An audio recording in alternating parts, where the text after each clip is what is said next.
Okay, welcome back to Talk About Strange. I just want to announce that I got my first message. This here is super interesting, so I can't wait. You're going to enjoy this. So here we go. Steve, hello, my name is anonymous, but please call me Sarah from Saranac, New York. First, I'd like to say I really enjoyed your Bigfoot or Indian possession video. Thank you, Sarah. A couple years ago, I went camping with my boyfriend and his family.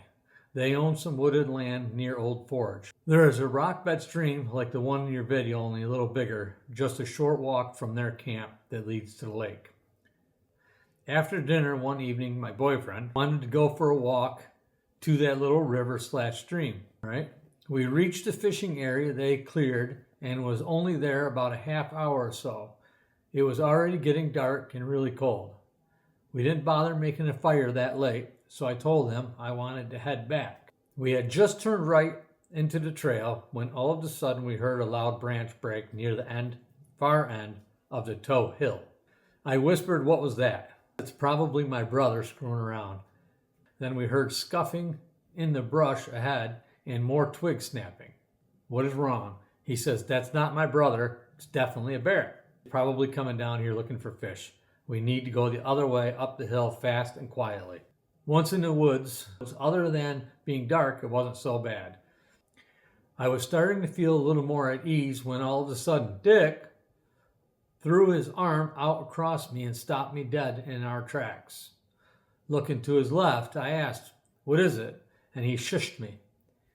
After a few seconds, we heard that same scuffing and twig snapping in the leaves somewhere behind us and something else to our right coming up the hill. So I asked again, "Why did we stop?" He said, "I thought I seen something up ahead of us," and he pointed up to the left, over there. When apparently we startled what looked like a small bear, maybe a cub, that got closer than we thought because it darted across in front of us. So then came the big one from behind us, charging up the hill toward us.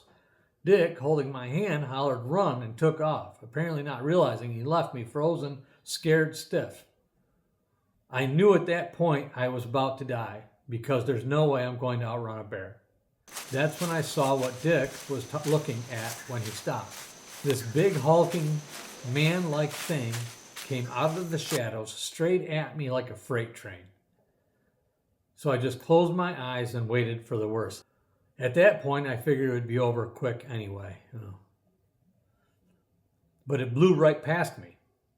I felt it cross my arm with a whoosh and a deep, like grumble sound in the past.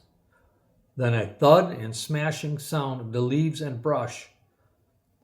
I heard the bear let out a loud whine sound like it was hurt or something. As scared as I was, I turned to see what just happened. From what I can make out, whatever ran past me slammed into the bear and rolled back down the hill in a big black ball of hair and leaves. When it stopped, the bear got up and ran off like a scared little dog. I looked back as the big man-like thing stood up and shook off the sticks and leaves. It was hard to describe because it was dark, but I think it looked straight at me just for a moment, then took a couple steps and it was gone. Just gone. No sound, no twig snapping, just gone. I don't understand how something so big, 8, maybe 9 foot tall, could just vanish. Everything was dead silent. I wanted to cry, but for some reason I couldn't. I had to think for a moment, figure out where I was before I could continue out of the woods. Dick asked me what happened. I wasn't sure why at the time, but I told him the bear just ran past me and kept going. I guess I didn't want him and his family to go out hunting for whatever it was, when obviously for some reason it just saved my life. Why? When we got back and told everyone what happened, I remember the father looking at me as if he knew something else. Also, you know how everyone says that they smell the smell of death when confronted or near a so-called Bigfoot? I realized I was scared and it all happened so fast, but to me it smelled more like dirt and sweat. Not pleasant at all, yet not repulsive, I guess. I can't say I care to ever go camping again, but I don't think I'd be afraid either after that. Nor will I ever talk about this again, so please don't ask. I just wanted someone to know my story, and yes, I'm curious if it's happened to anyone else. Thanks for listening, Sarah. Okay, anyone who sees this video, because you're right, Sarah, I don't have a ton of subscribers or followers yet. We just started this. I'm hoping to grow and grow quick, but I guess in this circumstance, I'm glad I'm not there yet. Otherwise, you might not have shared this story. Thank you so much. Thank you so much for sharing that story. I mean, wow. I mean, that is intense. I can't even imagine. Anyway, that's it. That's my first story.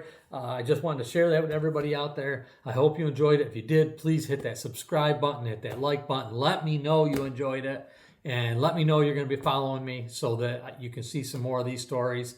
And if you have a story, write it in. If you have a comment, leave a comment down there. Please be kind. Please be kind to Anonymous or Sarah, and and we'll be kind to you. And just send those stories in. Let's have some fun, and let's see what we can turn this channel into together.